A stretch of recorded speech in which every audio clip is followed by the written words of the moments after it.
Hello అందరికి welcome to my channel APPG CET 2024కి సంబంధించి ఫేజ్ 1 లో పలానా కాలేజ్ మీకు అలాట్ అయితే ఫేజ్ 2 లో మీకు ఆ కాలేజ్ అనేది ఉంటుందా లేదా అండ్ బెటర్ ఆప్షన్స్ పెట్టుకోవచ్చా లేదా అసలు ఆ కాలేజ్ అనేది మీకు రిపోర్ట్ చేయకపోతే ఏమవుతుంది అనేది కూడా డీటెయిల్గా స్టెప్ బై స్టెప్ మీకు ఈ వీడియోలో ఎక్స్ప్లెయిన్ చేస్తాను. అండ్ వీడియో ఎక్కడ కూడా స్కిప్ చేయకుండా ఎండ్ వరకు అయితే వాచ్ చేయండి. అలాగే ఛానల్ ఎవరైతే ఫస్ట్ టైం ఇచ్చేస్తారో సబ్స్క్రైబ్ అయితే చేయడం అయితే మర్చిపోతూ ఇంకా లేట్ చేయకుండా వీడియోలో టాపిక్ అయితే వెళ్ళిపోదాం. అయితే డైరెక్ట్ గా మీ స్క్రీన్ మీద చూసుకోవచ్చు.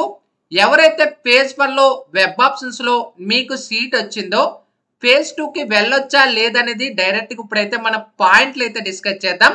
ఇక్కడ మనకి చూసుకోవచ్చు, the following category of candidates can exercise options in the final phase counselling. అంటే ఫేజ్ 2 కానీ ఫైనల్ ఫేజ్ కౌన్సిలింగ్ కానీ సేమ్ ఇవే ఎలిజిబిలిటీస్ అన్ని కూడా, అది ఎం సెట్ అయినా అది ఈ సెట్ అయినా. అయితే మనకి ఫస్ట్ పాయింట్ చూసుకోవచ్చు. అంటే ఫస్ట్ పాయింట్ లో మనకి ఏలో చూసుకోవచ్చు, who has secured seat but not shown interest to join in the allotted seat. అంటే నీకు ఫేజ్ 1 లో సీట్ వచ్చింది. అయితే ఫేజ్ 1 లో సీట్ పలానా ఎక్స్ కాలేజ్ అయితే అనుకుందాం. అయితే నీకు ఇలా ఎక్స్ కాలేజ్ అయితే వచ్చింది, కాకపోతే నీకు ఆ కాలేజ్ ఇష్టం లేదు, లేదా ఆ కాలేజ్ నీకు కొన్ని కారణాల వల్ల నీకు వెళ్ళాలని లేదు. అలాంటప్పుడు నువ్వు ఫేజ్ 2కి వెళ్ళొచ్చు అంటే ఫేజ్ 2కి అయితే వెళ్ళొచ్చు, ప్రాబ్లం అయితే లేదు, వెబ్ ఆప్షన్స్ అయితే ఇవ్వచ్చు. ఇంకా నెక్స్ట్ పాయింట్ చూసుకుంటే below, who have not secured seats so far but got their certificates verified. అంటే ఇప్పుడు నీకు ఫేజ్ 1 లో సర్టిఫికేట్ వెరిఫికేషన్ ఏదైతే ఉంటుందో సర్టిఫికేట్స్ అన్ని కూడా వెరిఫై అయిపోయాయి. అయితే నువ్వు ఫేజ్ 2కి వెళ్ళొచ్చు అంటే ఫేజ్ 2కి అయితే వెళ్ళొచ్చు, ప్రాబ్లం అయితే లేదు. ఇంకా సిలో చూసుకోవచ్చు, who have not exercised the options so far but got their certificates verified. అంటే ఇప్పుడు నీ ఫేజ్ 1 లో సర్టిఫికేట్స్ అన్ని కూడా వెరిఫై అయిపోయాయి, కానీ నువ్వు వెబ్ ఆప్షన్స్కి అయితే వెళ్ళలేదు, అయినా కూడా నువ్వు ఫేజ్ 2కి అయితే వెళ్ళొచ్చు, ప్రాబ్లం అయితే లేదు. అండ్ డి పాయింట్ చూసుకుంటే, who have secured seats reported and aspiring for a better option. అయితే నీకు ఇందులో ఏం చెప్తున్నారంటే, నీకు ఫేజ్ 1 లో పలానా ఎక్స్ కాలేజ్ వచ్చింది అండ్ కాలేజ్కి కూడా రిపోర్ట్ చేసావు, సెల్ఫ్ రిపోర్టింగ్ చేసుకున్నావు, ఫైనల్ అనుకున్నావు, కానీ నువ్వు ఫేజ్ 2కి వెళ్ళాలంటే వెళ్ళొచ్చు. ఎందుకంటే నువ్వు రిపోర్ట్ చేసినా సెల్ఫ్ రిపోర్టింగ్ చేసినా కూడా ఫేజ్ 2కి వెళ్ళొచ్చు, ప్రాబ్లం అయితే లేదు. ఇంకా నెక్స్ట్ పాయింట్ చూసుకున్నట్టయితే, who have reported not reported but cancel their allotment. అయితే నీకు ఫేజ్ 1 లో పలానా ఎక్స్ కాలేజ్ అయితే వచ్చింది అనుకున్నాం కదా, అయితే నీవు రిపోర్ట్ చేసావు కానీ రిపోర్ట్ చేయలేదు. అంటే నువ్వు రిపోర్ట్ చేసినా రిపోర్ట్ చేయకపోయినా కాలేజీలో నువ్వు ఫేజ్ 2కి వెళ్ళాలంటే ఫేజ్ 2కి అయితే వెళ్ళొచ్చు.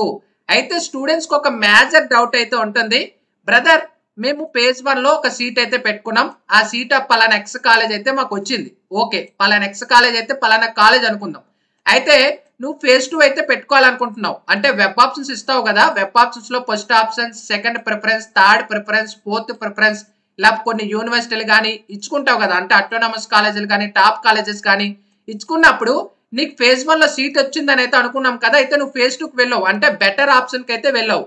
అయితే నీకు ఫేజ్ 2 లో నువ్వు బెటర్ ఆప్షన్ వెళ్ళేటప్పుడు ఒకవేళ ఫేజ్ 2 లో కానీ అంటే నువ్వు టాప్ కాలేజెస్ ఇచ్చుకున్నావు అంటే నీకు వచ్చిన కాలేజీల కంట బెటర్ కాలేజ్ అయితే ఇచ్చావు.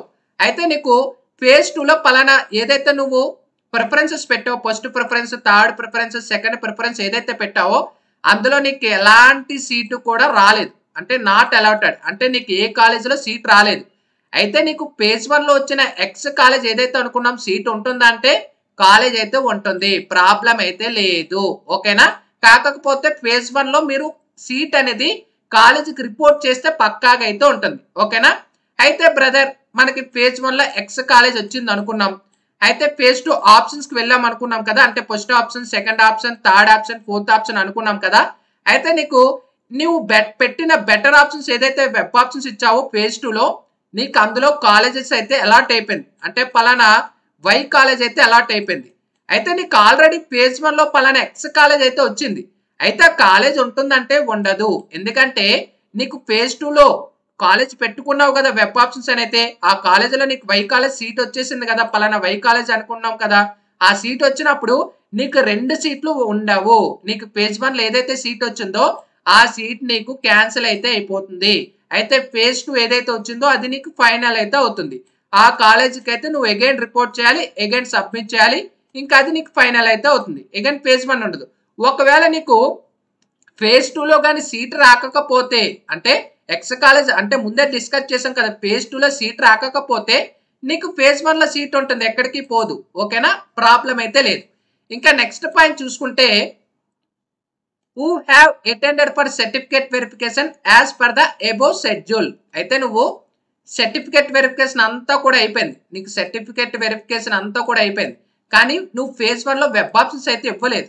ఎందుకంటే కొన్ని కారణాల వల్ల కానీ దేనికైనా, అంటే నీకు ఇష్టం లేకపోవడం కానీ ఫేజ్ 1లో వెబ్ ఆప్షన్స్ ఇవ్వలేదు. అయితే నువ్వు ఫేజ్ 2కి వెళ్ళొచ్చు అంటే వెళ్ళొచ్చు, ప్రాబ్లం అయితే లేదు. ఓకేనా, ఎవ్వరు కూడా వర్రీ పడాల్సిన అయితే లేదు. ఫేజ్ 1లో నీకు నచ్చినా నచ్చకపోయినా, నీకు నచ్చినా నచ్చకపోయినా వెళ్ళాలనుకుంటే అందరూ కూడా వెళ్ళొచ్చు. కాకపోతే పెట్టే బెటర్ ఆప్షన్స్ అయితే, అంటే ఎక్స్ కాలేజ్ వచ్చింది అనుకున్నాం కదా, ఈ ఎక్స్ కాలేజ్ కంటే మంచి బెటర్ ఆప్షన్స్ పెట్టుకోండి. అంటే నీకు వచ్చిన ఎక్స్ కాలేజ్ కంటే ఇంకా మంచి కాలేజీలు కాకుండా నార్మల్ కాలేజీలు పెట్టుకున్న ఉపయోగం ఉండదు కదా. అందుకే బెటర్ ఆప్షన్ పెట్టుకున్నారు అనుకోండి, ఆ కాలేజ్ వస్తే వస్తుంది. ఓకేనా, లేకపోతే ఫేజ్ 1లో సీట్ ఉంటుంది కదా, ప్రాబ్లం అయితే ఉండదు. ఓకేనా, అయితే మనకి సర్టిఫికేట్ వెరిఫై అయిపోతే నువ్వు వెళ్ళిపోవచ్చు, ప్రాబ్లం అయితే లేదు. ఓకేనా, నెక్స్ట్ మనకి సెకండ్ పాయింట్ చూసుకున్నట్టయితే options given in the first page will not be considered for this final page of counselling for allotment of a seat and therefore now the candidates have to exercise options A press. అయితే మనకి ఇందులో second option ఏం చెప్తున్నారంటే, ఇప్పుడు మీకు ఇందులో second option ఏం చెప్తున్నారంటే, అంటే నీకు ఫేజ్ 1లో నువ్వు ఏవైతే వెబ్ ఆప్షన్స్ ఇచ్చుంటావో, ఇక్కడ మీకు ఫేజ్ 1లో వెబ్ ఆప్షన్స్ ఇచ్చుంటావు కదా, first option, second option, third preference, fourth preference, fifth preference, ఇలా నువ్వు ఎన్ని ప్రిఫరెన్స్ ఇచ్చావో, ఈ ప్రిఫరెన్స్ లో నీకు పలానా సీట్ వచ్చిందో పలానా సీట్ రాలేదో ఇదంతా కూడా నువ్వు ఫ్రీజ్ క్లిక్ చేసి ఉంటావు, లేదా సేవ్ అయినా క్లిక్ చేసి ఉంటావు. ఆటోమేటిక్ గా సేవ్ అయిపోతుంది కదా, ఫ్రీజ్ అవుతుంది కదా, ఇందులో ఒక సీట్ వస్తుంది కదా. అయితే నువ్వు ఫేజ్ 2లో ఫ్రెష్ గా అగైన్ వెబ్ ఆప్షన్స్ పెట్టుకోవాలి. ఓకేనా, ఇవే అగైన్ నీకు సేవ్ అయితే ఉండవు. అగైన్ ఫ్రెష్ గా ఎంటీ పేజ్, ఇలా ఎంటీ పేజ్ ఈ సెట్ కానీ ఎం సెట్ కానీ నీకు వెబ్ ఆప్షన్స్ ఇచ్చేటప్పుడు ఎంటీ పేజ్ అయితే ఉంటుంది, అంటే ఎంటీ కాలేజెస్ అయితే ఉంటాయి. అగైన్ నీకు నచ్చిన ఏ కాలేజీలు కావాలనుకుంటున్నావు ప్రిఫరెన్స్ అగైన్ మొదటి నుంచి మొదలు పెడతావు. First preference, second preference, third preference, fourth preference, అంటే ఫస్ట్ ఆప్షన్స్ నువ్వు పెట్టుకున్న కాలేజ్ సేవ్ అయితే ఉండవు. అగైన్ స్టార్టింగ్ నుంచి అగైన్ నువ్వు సేవ్ చేస్తూ ఉండాలి. First preference, second preference, third preference, fourth preference, అలా అనమాట. మీకు అర్థమైంది అని అయితే అనుకుంటున్నాను. అయితే మనకి ఇంకా థర్డ్ పాయింట్ చూసుకున్నట్టయితే candidates who are satisfied with their previous allotment need not to exercise options once again. ఇక్కడ మనకి థర్డ్ పాయింట్ ఏం చెప్తున్నారంటే, ఇప్పుడు నీకు ఫేజ్ 1లో సీట్ వచ్చేసింది, అంటే ఎక్స్ కాలేజ్ అనుకున్నాం కదా, పలానా ఎక్స్ కాలేజ్ వచ్చింది, ఫేజ్ 1లో సీట్ వచ్చింది. అయితే నీకు సీట్ కన్ఫర్మ్ చేసుకున్నావు, కాలేజీకి రిపోర్ట్ చేసావు, సెల్ఫ్ రిపోర్టింగ్ చేసావు, సర్టిఫికేట్లు కూడా సబ్మిట్ చేసావు అనుకుంటాం. సబ్మిట్ చేసినా చేయకపోయినా కూడా నువ్వు ఫిక్స్ అనుకున్నావు, అంటే కాలేజీకి రిపోర్ట్ చేసావు. అయితే నీకు ఈ కాలేజ్ నువ్వు ఫిక్స్ అనుకుంటే ఇంక నువ్వు ఫేజ్ 2కి వెళ్ళాల్సిన అవసరం అయితే లేదు. ఎందుకంటే నువ్వు ఫేజ్ 2 అయితే పెట్టుకోవాలనుకుంటున్నావు కదా, అంటే ఫేజ్ 1లో నీకు సీట్ వచ్చేసింది, ఇంకా నీకు నచ్చిన కాలేజ్ వచ్చింది, ఇంక నువ్వు ఫేజ్ 2కి ఎందుకు వెళ్ళడం అవసరం అయితే లేదు. అలా వదిలేస్తే చాలు, ఇంకా ఫేజ్ 1లో వచ్చిన సీట్ అయితే నీకు కన్ఫర్మ్ అయిపోతుంది, ఇంకా కాలేజీకి డైలీ అయితే వెళ్ళిపోతావు. ఓకేనా, ఇంకా ఫేజ్ 1కి సంబంధించి అంటే మనకి ఇచ్చిన థర్డ్ పాయింట్ అనేది.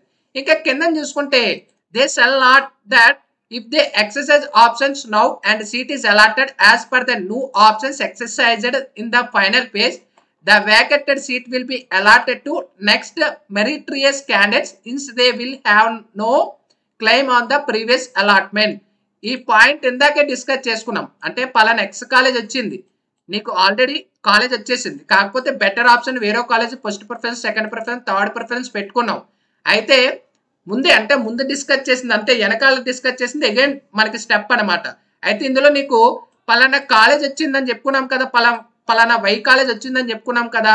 ఈ వై కాలేజ్లో వచ్చిన తర్వాత నీకు ఫేజ్ 1లో సీట్ పోతుంది కదా, అంటే ఎక్స్ కాలేజ్లో సీట్ పోతుంది కదా, 2 సీట్లు ఉండవని డిస్కస్ చేసాం కదా. అయితే ఈ సీట్ ఏం చేస్తారంటే, పలానా ఎక్స్ అనే కాలేజ్ సీట్ ఏం చేస్తారంటే, ఎవరైతే స్టూడెంట్స్ పెట్టుకుంటారో, అంటే ఫేజ్ 2లో ఇంకా రిమైనింగ్ ఉంటారు కదా, వాళ్ళకి అలాట్ చేస్తారు, వాళ్ళ ర్యాంకుల ప్రకారంగా అలాట్ చేస్తారు, వాళ్ళకి మాత్రమే సీట్ అయితే ఇస్తారు. మీకు వచ్చింది ఫస్ట్ ఫేజ్ 1లో సీట్ పోయింది కాబట్టి రిమైనింగ్ క్యాండిడేట్స్ వాళ్ళకి ఆ సీట్ అయితే ఇస్తారు. అది ఆ పాయింట్ అనేది. ఇంకా నెక్స్ట్ పాయింట్ చూసుకుంటే it is advertised to exercise options for interested colleges courses assuming that vacancy would arise in all colleges in the process of allotment or sliding. అంటే ఇక్కడ మనకి 4th పాయింట్ ఏం చెప్తున్నారంటే, ఇప్పుడు నువ్వు పలానా ఎక్స్ కాలేజ్ అనుకున్నాం కదా, ఒక కాలేజ్ పేరు అనుకుందాం, ఓకేనా, ఎక్స్ అనేది అనుకుందాం, పలానా ఎక్స్ కాలేజ్ అనుకుందాం. నీకు కాలేజీలో సీట్ వచ్చింది. అయితే ఆ కాలేజీలో phase 2 నువ్వు పెట్టుకోవాలనుకుంటున్నావు. నీకు ఆ పలానా కాలేజీలో అంటే phase 1లో వచ్చిన దాంట్లో నీకు సీట్ వచ్చింది, అంటే సివిల్ వచ్చింది అనుకోండి, సివిల్లో నీకు వచ్చింది, లేదా త్రిబులీలో నీకు సీట్ వచ్చింది, లేదా మెకానికల్లో నీకు సీట్ వచ్చింది. కానీ అదే ఎక్స్ కాలేజ్ ఏదైతే అనుకున్నామో అదే ఎక్స్ కాలేజ్లో సిఎస్సి వేకెన్సీ ఉంది, లేదా త్రిబులీ వేకెన్సీ ఉంది, ఓకేనా. నువ్వు పెట్టుకోవాలనుకుంటే అదే కాలేజీలో కూడా పెట్టుకోవచ్చు. దాన్ని ఇంటర్ స్లైడింగ్ అంటారు, ఓకేనా. అంటే ఒక కాలేజీలోనే వేరో బ్రాంచ్ షిఫ్ట్ అవ్వడమే ఇంటర్ స్లైడింగ్ అయితే అంటారు. అంటే నీకు సివిల్లో కానీ లేదా మెకానికల్లో కానీ సీట్ వచ్చేసింది, కానీ అదే కాలేజీలో సిఎస్సి కానీ త్రిబులీ కానీ వేకెన్సీ ఉంది. అయితే వేకెన్సీ ఉంటే నువ్వెందుకు వదులుకుంటావు? నీకు బెటర్ అంటే నీకు మంచి బ్రాంచ్ కావాలనే కదా అనుకుంటావు.